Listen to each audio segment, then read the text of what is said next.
माँ, एक बात कहूँ? हाँ बेटा, बोल ना। माँ, ये छोटी भाभी जो नौकरी करती है ना, मुझे बिल्कुल भी ठीक नहीं लगता। क्यों बेटा, आखिर नौकरी करने में हर्जी क्या है? माँ, घर की बहुएं अगर कमाने लगे तो धीरे धीरे घर पर हुक्म चलाने लगती हैं, और फिर वही बहुएं सास की कोई कद्र नहीं करती। अभी भी वक्त है माँ, संभल जाओ, वरना आगे अंजाम अच्छा नहीं होगा। पर बेटा, अभी तो उसका व्यवहार ठीक है।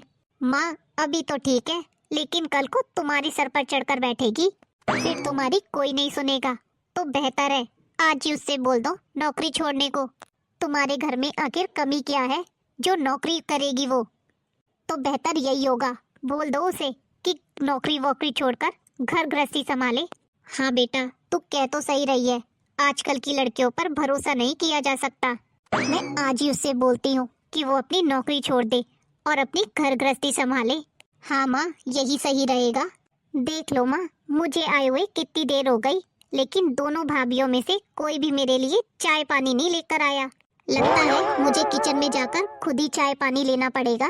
अरे नहीं नहीं बेटा, तुझे किचन में जाने की क्या जरूरत है? तू यहीं रह, मैं तेरे लिए यहीं चाय मंगवाती हूँ। छोटी बहू, ओ छोटी बहू, देखो तो तुम्हारी नंद आई है, और तुम दोनों कहाँ घुसकर बैठी हो? जरा चाय पानी तो ले आओ अपनी नंद के लिए। जी माँ जी, अभी लाती हूँ। देखो माँ, छोटी भाभी आ रही है चाय लेकर, और तुम तो अभी बात कर लेना, बोल देना नौकरी छोड़ने के लिए। दीदी, ये लीजिए चाय। छोटी बहू, रुक तो जरा, मुझे तुझसे कुछ जरूरी बात करनी है। जी माँ जी, कहिए ना। देख बहू, तुझे तो पता है ना, हमारे घर में किसी चीज की कमी नहीं है, और तेरे कमाने से तो घर की पूर्ति होगी नहीं। इसलिए मैं ये चाहती हूँ कि तू अपनी नौकरी छोड़ दे। ठीक है माँ जी, आपको अगर मेरी नौकरी करना पसंद नहीं है तो मैं कल ही नौकरी से रिजाइन दे दूंगी। हाँ बहू, यही सही रहेगा। घर की बहू को घर संभालना चाहिए, बाहर नहीं भटकना चाहिए। ये बिल्कुल सही किया आपने मम्मी। अब दोनों बेटों की तरह दोनों बहुएं भी आपकी मुट्ठी में रहेंगी। प्रिया, तू हमें कुछ बोले, हम तेरी बात ना माने, ऐसा नहीं हो सकता। आखिरकार तू हमें जो बोलती है हम वही तो करते हैं। और हाँ माँ, पैसों का हिसाब किताब भी अपने बेटों को देने की जरूरत नहीं है, अपने पास ही रखना। आप और पापा अपने पास ही रखना पैसों का हिसाब किताब, जैसे शुरू से रखते आए हो। आपने थोड़ी सी भी छूट दी ना अपने बेटों को, तो आपको पता है ना, आपके सर पर नाचेंगे, फिर नहीं पूछेगा आपको कोई। हाँ बेटा, तू चिंता मत कर। हेलो जी, कौन बोल रहा है? मैं आपकी बेटी की ट्यूशन टीचर बोल रही हूँ। देखिए, मैंने ये बताने के लिए फोन किया है, आपने 2 महीने से ट्यूशन की फीस नहीं दी है। अगर अब आप अपनी बेटी को आगे पढ़ाना चाहती हैं, तो जल्द से जल्द मेरी फीस दे दीजिए। जी जी मैम, मैं जल्द से जल्द आपकी फीस दे दूंगी। भाभी, क्या हुआ भाभी, आप इतनी उदास क्यों हैं? अंजलि, रिंकी की ट्यूशन टीचर का फोन था, वो फीस जमा कराने के लिए बोल रही हैं। तो भाभी, आप भैया से बोल दीजिए ना फीस के लिए। मैंने इन्हें कितनी बार बोला है अंजलि, पर ये तो मुझे बोल देते हैं कि माँ जी से बात करो, क्योंकि घर का सारा हिसाब किताब माँ जी और पापा जी रखते हैं। और माँ जी से बात करने जाती हूँ तो माँ जी तो ट्यूशन पढ़ाने के लिए ही मना कर देती हैं। वो तो सीधा मुझे यही बोलती हैं कि पूरा दिन तुम घर में करती क्या हो, तुमसे इतना भी नहीं होता कि अपने बच्चों को पढ़ा सको। अब तुम ही देखो, पूरा दिन तो मैं घर के कामों में ही लगी रहती हूँ, मेरे पास इतना समय ही नहीं होता कि मैं थोड़ी देर उसे पढ़ा सकूं। इसलिए तो मैंने उसे ट्यूशन डाला है। भाभी, एक बात पूछूं? हाँ अंजलि, पूछो ना। भाभी, आप हमेशा इतनी चुप चुप क्यों रहती हो?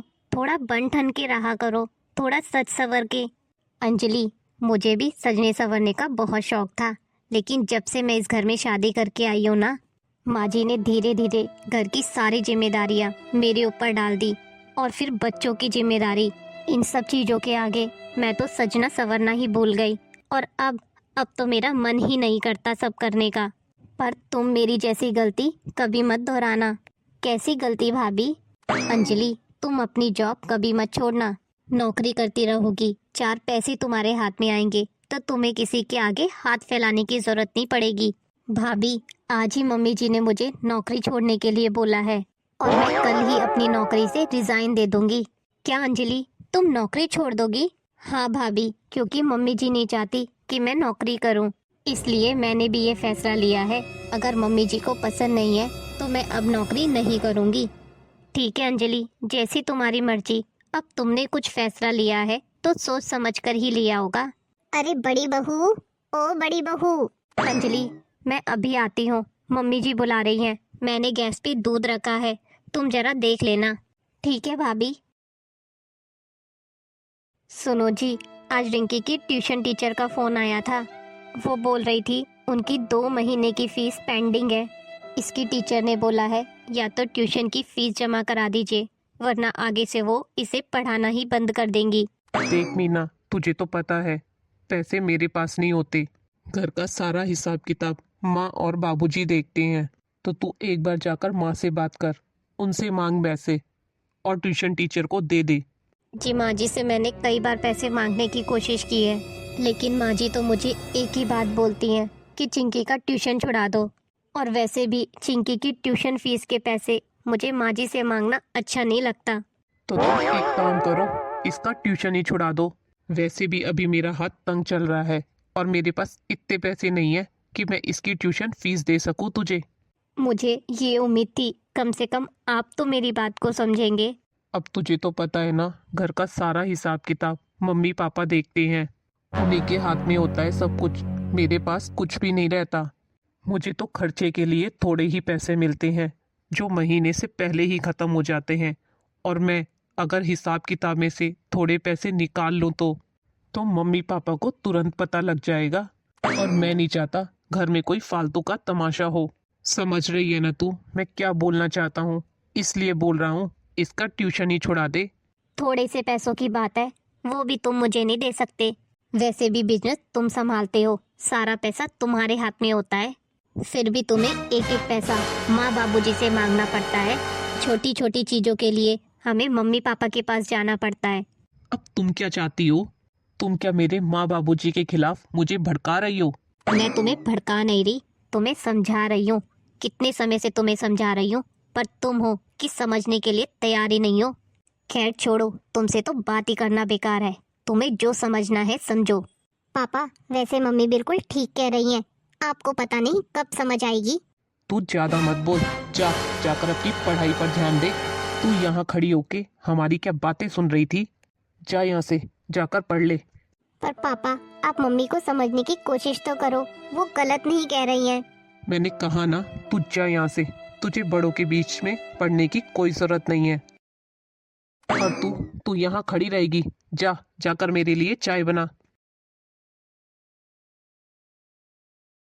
ला ला ला ला ला ला। अरे अंजलि, क्या बात है, तुम इतनी खुश नजर आ रही हो? पता है, आज माँ जी ने मुझसे कहा तुम अपनी जॉब छोड़ दो। वो कह रही थी अब तुझे जॉब करने की कोई जरूरत नहीं है, तुम अब घर संभालो। इसलिए मैंने अब जॉब छोड़ दी। अब मुझे जॉब से मुक्ति मिल जाएगी। अब मैं घर में रहकर घर गृहस्थी के काम देखूंगी। कितनी खुशी की बात है ना जी। क्या अंजलि, तुमने अपनी जॉब छोड़ दी? अभी छोड़ी नहीं है जी, छोड़ने के बारे में सोच रही हूँ कल जाके ऑफिस में रिजाइन दे दूँ। देखो अंजलि, अगर मेरी बात मानो तो तुम अपनी जॉब मत छोड़ना। इतनी अच्छी जॉब है तुम्हारी, इतनी अच्छी सैलरी है, हर किसी को इतनी अच्छी जॉब नहीं मिलती। और तुम अपने पैरों पे क्यों कुल्हाड़ी मार रही हो, क्यों छोड़ रही हो? अगर तुम जॉब छोड़ दोगी तो तुम्हें दूसरों के आगे हाथ फैलाने पड़ेंगे। ये क्या बोल रहे हैं आप? मुझे माँ जी ने जॉब छोड़ने के लिए बोला। आपको तो खुश होना चाहिए कि मैं आपकी माँ की बात मान रही हूँ। देखो, मैं नहीं चाहता कि तुम इतनी अच्छी अपनी जॉब छोड़ो। अपने ऊपर इंडिपेंडेंट बन के रहो, ताकि तुम्हें किसी से पैसे मांगने की जरूरत ना पड़े। मुझे जो कहना था मैंने कह दिया, बाकी तुम्हारी मर्जी है, तुम्हें जॉब करनी है या छोड़नी है। अब फैसला तुम्हारा है, तुम्हें क्या करना है। ये रवि क्या कहकर चले गए, मुझे तो कुछ समझ ही नहीं आया। पर माँ जी को तो बोल दिया मैंने, अब मैं क्या करूँ? मैं अभी एक काम करती हूँ, अभी ऑफिस में रिजाइन नहीं देती हूँ और जाकर एक बार ऑफिस में बात करती हूँ कि वो लोग मुझे वर्क फ्रॉम होम की परमिशन दे दें। यही ठीक रहेगा। माँ जी, वो मुझे मार्केट जाना है, मुझे कुछ पैसों की जरूरत है। मार्केट क्यों जाना है बहू? वो माँ जी, अभी 15 दिन बाद मेरे भतीजे का जन्मदिन है, तो मुझे उसके लिए कपड़े लेने जाना है। अपने लिए भी मैं कपड़े खरीद के लाऊंगी। अरे भाभी, उसके लिए मार्केट जाने की क्या जरूरत है? मेरे पास बहुत साड़ियां हैं जो मैं पहनती भी नहीं हूँ। मेरी ले लेना आप तो। आप अपने भतीजे के जन्मदिन में उनमें से ही कोई साड़ी पहन लेना। और रही अपने भतीजे को उपहार देने की, तो मेरे पास मुन्ना के बहुत सारे पुराने खिलौने हैं, उनमें से कोई खिलौना पैक करके दे देना। दीदी, आपके और मेरे साइज में बहुत अंतर है। आपके कपड़े मुझे कैसे फिट आएंगे? और अपने भतीजे को मैं पुराना गिफ्ट क्यों दूं? हमारे घर में क्या किसी चीज की कमी है? मैं तो नया गिफ्ट मार्केट से ही खरीद के लाऊंगी उसके लिए। बहू, प्रिया सही कह रही है, फालतू खर्चा करने की जरूरत नहीं है। और अपनी नंद के कपड़े लेने में हर्जी क्या है? तेरी नंद ही तो है वो। अगर तेरे को वैसे ही मार्केट घूम कर आना है तो वैसे ही घूमने चली जा तू। और वैसे भी ये साड़ियाँ पहनती नहीं है, इसकी सारी साड़ियाँ ऐसे ही रखी हुई हैं। माँ जी, कल आपने ही तो मुझसे कहा था हमारे घर में किसी चीज की कोई कमी नहीं है। फिर मैं दीदी के कपड़े क्यों पहनूं? नई भी तो ले सकती हूँ। देख बहू, ये फालतू खर्चा करने के लिए मेरे पास पैसे नहीं है। जा अंदर और जाकर अपना काम कर। जी माँ जी। सही किया माँ, जो आपने पैसे नहीं दिए भाभी को। हाँ तो क्या करती बेटा, फालतू खर्चे के लिए पैसे थोड़ी ना देती। माँ, क्या हुआ बेटा? माँ मुझे 20,000 रुपए की जरूरत है। पर भैया, आपको 20,000 रुपए क्यों चाहिए? वो माँ, चिंकी का जन्मदिन आ रहा है तो मुझे एक होटल बुक करना है। चिंकी 5 साल की हो जाएगी तो मैं सोच रहा हूँ उसका जन्मदिन धूमधाम से मनाते हैं। अरे भैया, आप भी ना फालतू के काम करते हो। हाँ बेटा, प्रिया बिल्कुल सही कह रही है, फालतू खर्चा करने की जरूरत नहीं है। इसमें प्रिया क्या सही बोल रही है माँ? अब मैं अपनी बेटी के जन्मदिन के लिए 20,000 रुपए भी आपसे नहीं मांग सकता? क्या मेरा घर के बिजनेस में इतना भी अधिकार नहीं है? माँ, 20-25 हजार रुपए की तो बात है। मैंने कहा ना, फालतू पार्टियों के लिए मेरे पास पैसे नहीं है। देखा माँ, इसलिए बोलती हूँ इन बेटों को कंट्रोल में रखो। हाँ बेटा, मैं सब समझ रही हूँ, जरूर इसकी पत्नी ने ही इसके कान भरे होंगे। अच्छा, अब समझ आया मुझे। ये मुझे उस दिन क्या समझाना चाह रहे थे। ये लोग बिजनेस संभालते हैं और माँ जी ने भैया को पैसे देने से ही मना कर दिया। इन दोनों ने दोनों बेटों को अपने इशारों पर रखा हुआ है। तभी ये उस दिन मुझे बोल रहे थे तुम अपनी जॉब मत छोड़ना। इसलिए बोलती थी माँ, तुम पैसों का सारा हिसाब किताब अपने पास रखना। आज इन दोनों के हाथ में पैसा होता ना, ये तो अपनी बीवी को रोज ही बाहर घुमाने ले जाते। अच्छा माँ, मैं चलती हूँ। हाँ ठीक है बेटा, आराम से जाना। अरे, आप आ गए? क्या हुआ, इतनी उदास क्यों हैं? मीना, हम चिंकी का जन्मदिन इस बार नहीं मना पाएंगे। जी क्यों, क्या हुआ? वो माँ ने मुझे पैसे देने से ही मना कर दिया। देखा, तभी मैं बोलती थी अपने पास कुछ पैसे बचा कर रखो। पूरा बिजनेस तुम दोनों भाई संभालते हो, लेकिन तुम दोनों भाइयों के हाथ में एक फूटी कौड़ी नहीं रहती। अपनी बेटी के जन्मदिन मनाने के लिए थोड़े से पैसे, वो भी माँ जी ने आपको नहीं दिए। क्या अब हमारा घर पर इतना भी अधिकार नहीं है कि हम अपनी बेटी का जन्मदिन मना सकें? शायद आज तुम्हें मेरी बात समझ आ गई हो। मैं तुम्हें जब भी समझाने की कोशिश करती थी, तुम्हें यही लगता था कि मैं तुम्हें तुम्हारे माँ बाप के खिलाफ भड़का रही हूँ। हाँ मीना, तुम सही कह रही हो, कुछ पैसे अपने पास जरूर रखने चाहिए। चलो, आज तुम्हें इतनी अक्ल तो आई, थोड़े पैसे अपने पास रखोगे तो छोटी मोटी जरूरतों के लिए माँ बाबूजी के आगे हाथ फैलाने की जरूरत नहीं है। अंजलि, अंजलि, तुम कहीं जा रही हो क्या? जी भाभी, मैं ऑफिस जा रही हूँ। कहाँ जा रही हो भाभी सुबह सुबह? दीदी, मैं ऑफिस दोबारा ज्वाइन करने जा रही हूँ। क्या ऑफिस? जब हमने एक बार मना कर दिया था कि तुम्हें नौकरी नहीं करनी, मतलब नहीं करनी, इस घर में रहना है ना भाभी, तो नौकरी का नाम भी मत लेना। देख लो माँ, अब तुम्हारी कोई अहमियत नहीं है इस घर में, सब अपनी मनमानी कर रहे हैं। लेकिन दीदी, एकदम चुप, जब तक मैं इस घर में हूँ ना, तुम्हें नौकरी बिल्कुल भी नहीं करने दूंगी। छोटी बहू, अगर तुम्हें नौकरी करने का इतना ही शौक है ना, तो अपना बोरिया बिस्तर उठाओ और इस घर से निकल जाओ। मम्मी जी, जितना ये घर आपका है ना, उतना मेरा भी है। मैं यहाँ भाग कर नहीं आई हूँ, शादी करके आई हूँ। आपका बेटा बारात लेकर आया था मेरे घर। बहुत ज्यादा बोलने लगी हो आजकल। दीदी, अब तक तो चुप थी, आज पहली बार बोल रही हूँ। ये किस तरीके से बात कर रही हो तुम? तुम्हारी हिम्मत कैसे हुई इस तरीके से बात करने की? जैसे तुम्हारे तरीके होते हैं ना इस घर में दखल अंदाजी करने के। तुम होती कौन हो हमारे घर के मामलों में टांग अड़ाने वाली। जाकर अपनी ससुराल संभालो। हर वक्त यहाँ जहर घोलना तुम्हारी आदत बन गई है। क्या कहा तुमने? तुम हर वक्त यहाँ आकर अपनी चलाती हो, अपने ससुराल पर ध्यान क्यों नहीं देती? हर वक्त अपने भाई भाभी का घर तोड़वाने में लगी रहती हो। अब मैं अपनी माँ के घर में आकर बोल भी नहीं सकती। बोल सकती हो, लेकिन हर बार माँ जी के कान भरना, मुझे गलत साबित करना, मेरी नौकरी छुड़वाना, ये सब क्या है? बस बहुत हो गया छोटी बहू, कुछ ज्यादा जबान चलाने लग गई है। मम्मी जी, जब तक चुप थी सब ठीक था, आज बोल दिया तो बुरी बन गई। क्या एक बहू को अपनी जिंदगी के फैसले लेने का हक भी नहीं है? अब माँ जी, छोटी बिल्कुल सही कह रही है। तो अब आप इनकी तरफदारी करोगी? मैं सच की तरफ बोल रही हूँ। आज मैं ऑफिस जाकर रहूंगी। जिसकी हिम्मत हो मुझे रोक कर दिखा दे। सही बोल रही है अंजलि तू। आज तूने वो किया है जो मैं सालों पहले नहीं कर पाई। मुझे तुम पर गर्व है। बस भाभी, बहुत हो गया, अब सहन नहीं करेंगे। अब गलत के खिलाफ आवाज उठाएंगे। सही कह रही हो तुम दोनों, तुम्हें अपने फैसले लेने का पूरा हक है। ये क्या बोल रहे हो भैया? बस बहुत हो गया, अब हमारे घर के मामलों में बोलना बंद करो। तुम जाकर अपनी ससुराल पर ध्यान दो, हमारे घर के फैसले हम खुद ले लेंगे।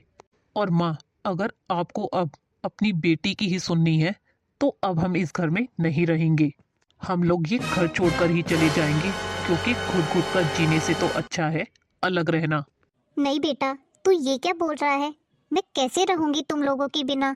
ये घर तुम लोगों के बिना तो बिल्कुल अधूरा है। मैं कैसे रहूंगी इतने बड़े घर में अकेले?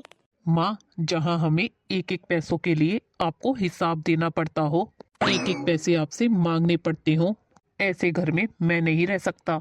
नहीं बेटा, मुझसे गलती हो गई। मैंने अपनी बेटी की बातों में आकर तुम्हारे साथ और अपनी बहुओं के साथ बहुत अन्याय किया।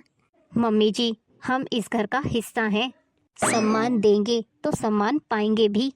आज तुम लोगों ने मुझे सही रास्ता दिखा दिया, मुझे माफ कर दो।